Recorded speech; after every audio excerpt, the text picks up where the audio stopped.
नमस्कार, जय राम, जय जवाहर, जय छत्तीसगढ़ संगवारी हो। जैसे कि हम आप लोग से वादा करें कि बहुत जल्द आप मन की हम एक छत्तीसगढ़ के बारे में वीडियो निकालो, तो इंतजार की घड़ी खत्म हुई। हम अपन पहला वीडियो लेके आ गए हैं। हमारे वीडियो के विषय है छत्तीसगढ़ के इतिहास। संगियों, वैसे तो हमारे छत्तीसगढ़ के इतिहास बहुत ही गौरवशाली रहे हैं। जिनमें से हम कोशिश करें कि हमें कुछ झलकियां आप मतलब दिखा सकें। तो उम्मीद है कि आप मतलब वीडियो पसंद आई, और पसंद आई तो बिल्कुल लाइक शेयर सब्सक्राइब बिल्कुल कर दोगे और बेल आइकन दबा दो, ताकि हमारे हर आने वाले वीडियो आप हमें सबसे पहले मिल जाए। तो समय न लेते हुए संगियों, चलते हमारे वीडियो की तरफ। Okay, let's go.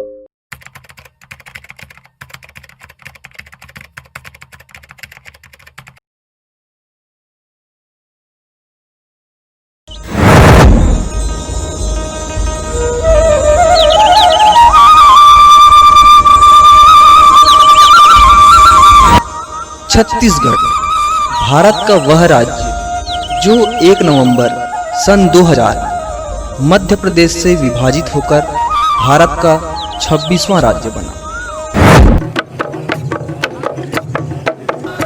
छत्तीसगढ़ का इतिहास अपने आप में भव्य और गौरवान्वित करने वाला रहा। पौराणिक काल से ही इसके वन, ऋषि मुनियों और तपस्वियों को अपनी ओर आकर्षित करते रहे हैं। प्राचीन काल में इस क्षेत्र को कोसल प्रदेश के नाम से जाना जाता था, जो कालांतर में 2 भागों में विभक्त होकर दक्षिण कोसल और उत्तर कोसल बना। दक्षिण कोसल ही आज का छत्तीसगढ़ कहलाता है। प्राचीन काल में इस क्षेत्र से होकर बहने वाली महानदी का नाम चित्रोत्पला था, जिसका उल्लेख मत्स्य पुराण, वाल्मीकि रामायण तथा महाभारत के भीष्म पर्व में मिलता है। छत्तीसगढ़ के पौराणिक महत्व इस बात से समझा जा सकता है कि इसका उल्लेख रामायण से भी मिलता है और महाभारत काल से भी मिलता है। भगवान राम के जन्म के पहले का बात करें तो यह क्षेत्र माता कौशल्या का मायके रहा है। रामायण के बाल कांड के सर्ग 13 श्लोक 26 में आरंग के चंदखुरी के बारे में जानकारी मिलती है। इलाके के राजा भानुमंत थे, जो कि भानुमती मां कौशल्या के पिता थे। राजा दशरथ से विवाह के बाद राजकुमारी का नाम कौशल्या पड़ा। चंदखुरी में मां कौशल्या का मंदिर आज भी विद्यमान है, जिसमें भगवान राम माता की गोद में बैठे हुए दिखाया गया है। इस मंदिर का निर्माण 8वीं शताब्दी में सोमवंशी राजाओं के द्वारा कराया गया था। इस बात के भी विशेष प्रमाण मिलते हैं कि इस क्षेत्र में स्थित सिहावा पर्वत के आश्रम में निवास करने वाले श्रृंगी ऋषि ने ही अयोध्या में जाकर राजा दशरथ के यहाँ पुत्र प्राप्ति के लिए पुत्रेष्ठी यज्ञ करवाया था, जिसके फलस्वरूप राजा दशरथ को 4 पुत्र रत्न राम, लक्ष्मण, भरत, शत्रुघ्न की प्राप्ति हुई।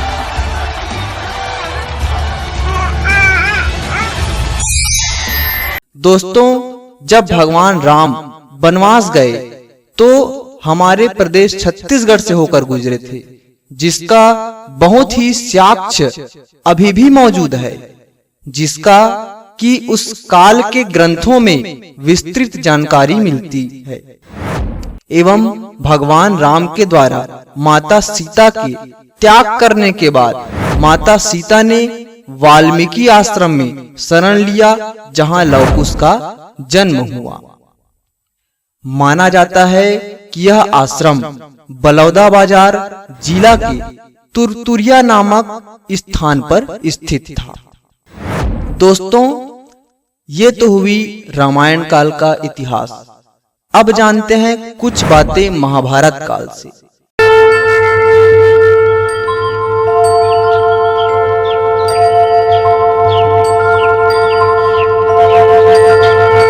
इस काल में इस क्षेत्र को प्राक कोसल के नाम से जाना जाता था। महाभारत काल में बस्तर को कहा जाता था कांतार। इस काल में सिरपुर को चित्रांगदपुर कहा जाता था, जो राजा बब्रुवाहन की राजधानी थी।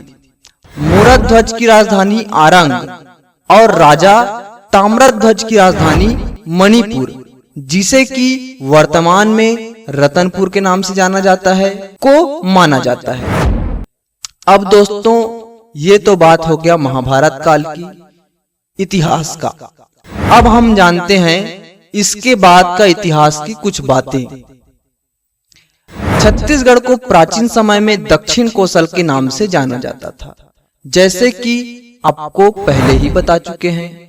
इतिहास में इसके प्राचीनतम उल्लेख सन 639 ईस्वी में प्रसिद्ध चीनी यात्री हेन सांग के यात्रा का विवरण में मिलते हैं। उन्होंने लिखा है कि दक्षिण कोसल की राजधानी सिरपुर थी। बौद्ध धर्म के महायान शाखा के संस्थापक बोधिसत्व नागार्जुन का आश्रम सिरपुर में ही था। इस समय छत्तीसगढ़ पर सातवाहन वंश की एक शाखा का शासन था। दोस्तों, छत्तीसगढ़ की इस भूमि में कई राजवंशों ने शासन किया है। आगे बढ़ते हुए हम इन्हीं कुछ राजवंशों के बारे में जानते हैं। प्राचीन काल में इस क्षेत्र में मौर्यों, सातवाहनों, वकाटकों, गुप्तों, राजर्षि तुल्य, सरभपुरी वंशों, सोमवंशियों, नलवंशियों, कलचुरियों, मराठों का शासन रहा है। दोस्तों, वहीं अगर हम बात करें क्षेत्रीय राजवंशों की, तो कुछ क्षेत्रों में क्षेत्रीय राजवंशों ने भी शासन किया है, जिसमें प्रमुख है बस्तर के नल और नागवंश, कांकेर के सोमवंशी और कवर्धा के फनी नागवंशी। दोस्तों, अब रोशनी डालते हैं इन शासकों के शासनकाल पर।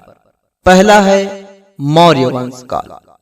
सरगुजा जिले में उस काल के 2 अभिलेख मिले हैं, जिससे यह पता चलता है कि दक्षिण कोसल में मौर्य वंश का शासन था और शासन काल 400 से 200 ईसा पूर्व के बीच का था। दूसरा है सातवाहन काल। यह काल 200 ईस्वी पूर्व से 60 ईस्वी पूर्व के मध्य का है। बिलासपुर जिले में ही शक्ति के पास ऋषभ तीर्थ में कुछ शिलालेख भी मिले हैं, जिसमें सातवाहन काल के राजा कुमारवर दत्त का उल्लेख मिलता है। तीसरी है वकाटक वंश। छत्तीसगढ़ के दुर्ग जिले में एक ताम्रपत्र मिला था कुछ साल पहले, जो वकाटक वंश का था। यह वंश बहुत कम समय के लिए छत्तीसगढ़ में शासन कर पाया। प्रवरसेन प्रथम, जो वकाटक वंश के राजा थे, वे दक्षिण कोसल पर अपना अधिकार स्थापित कर लिया था। चौथा है गुप्त वंश। समुद्रगुप्त इस वंश के बहुत प्रभावशाली शासक थे। इन्होंने जब दक्षिण पथ पर अपना अभियान आरंभ किया, तो दक्षिण कोसल और बस्तर में वकाटकों का आधिपत्य खत्म हो गया। समुद्रगुप्त के साथ दक्षिण कोसल के राजा महेंद्र और बस्तर के राजा व्याघ्रराज की लड़ाई हुई, जिसमें एकाएक इनकी हार हुई और समुद्रगुप्त की अधीनता मान ली और अपने अपने राज्य पर शासन करते रहे। पांचवा है राजर्षि तुल्य कुल। छत्तीसगढ़ में कुछ ताम्रपत्र मिले हैं, जिसमें राजर्षि तुल्य वंश के शासक भीमसेन द्वितीय का उल्लेख है। इनके वंश का शासन यहाँ 5वीं सदी के आसपास का था। छठा है सरभपुरी वंश। इस वंश की राजधानी सरभपुर में थी। सरभपुरी की उपराजधानी श्रीपुर था। इस वंश के संस्थापक सरभ नाम के राजा थे। 6ठी सदी के अंत में सरभपुरी राजवंश को पांडु वंशियों ने पराजित किया।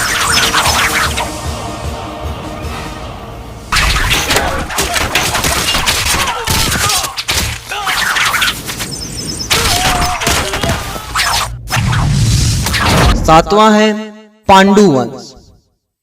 इन्होंने सरभपुरी राजवंश को पराजित करने के बाद श्रीपुर को अपनी राजधानी बनाया।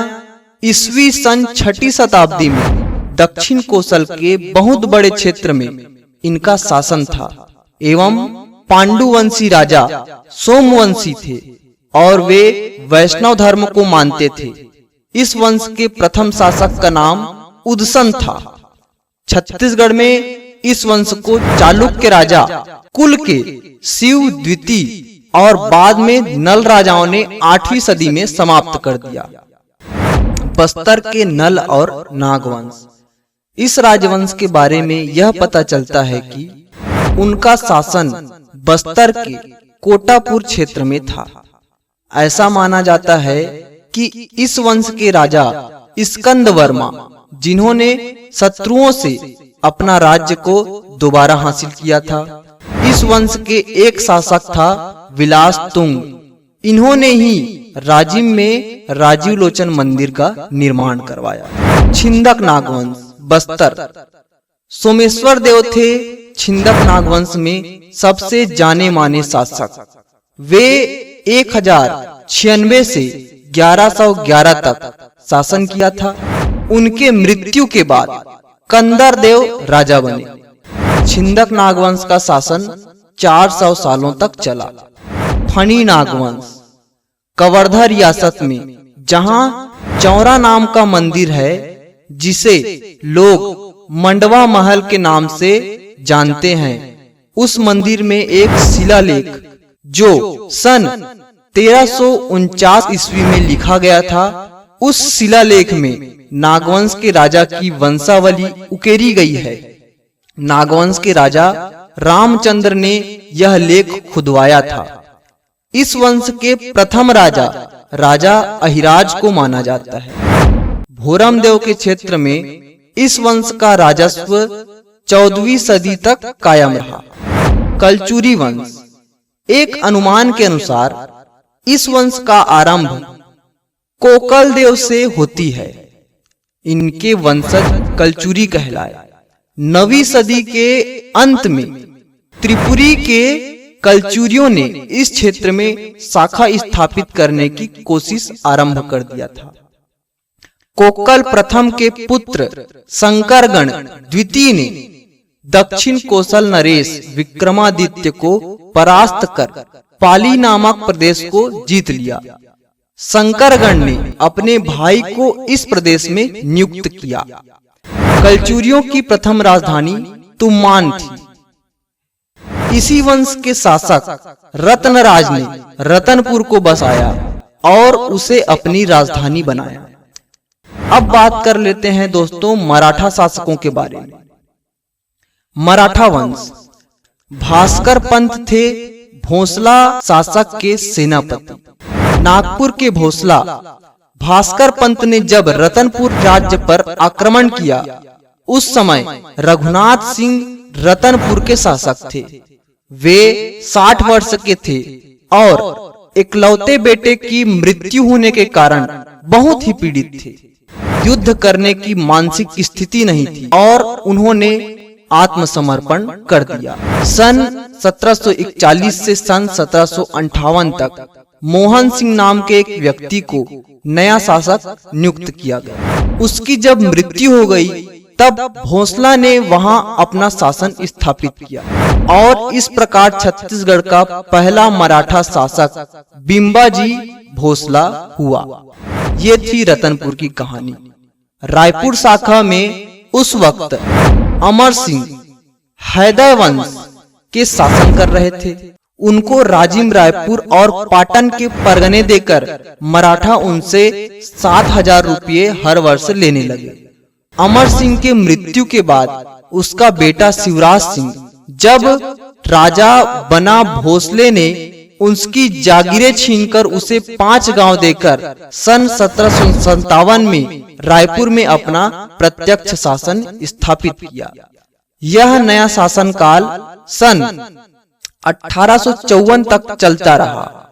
बिंबोजी भोसले ने रतनपुर और रायपुर को प्रशासनिक दृष्टि से एक राज्य बनाकर उसे छत्तीसगढ़ राज्य की संज्ञा प्रदान की। दोस्तों, अब बात कर लेते हैं दक्षिण कोसल से छत्तीसगढ़ कहलाने के बारे में। दोस्तों, भारत में दो क्षेत्र ऐसे रहे जिनका नाम विशेष कारणों से बदल गया।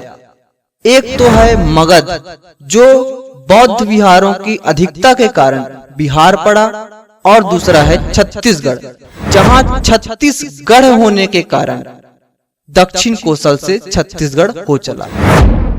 अधिकांश इतिहासकारों का मत है कलचुरी व है वंशी राजपूत साम्राज्य के समय इस क्षेत्र में छत्तीसगढ़ थे। शिवनाथ नदी के उत्तर में कलचुरियों की रतनपुर शाखा के अंतर्गत 18गढ़, रतनपुर, विजयपुर, पंडरभट्टा, पेंड्रा, केंदा, बिलासपुर, खरौद, मदनपुर, चांपा, कोटगढ़, कोसगई, फूरी, लाफागढ़, उपरोड़ागढ़, मातिनगढ़, करकट्टी, कंड्री, मारो, नवागढ़, सिमरिया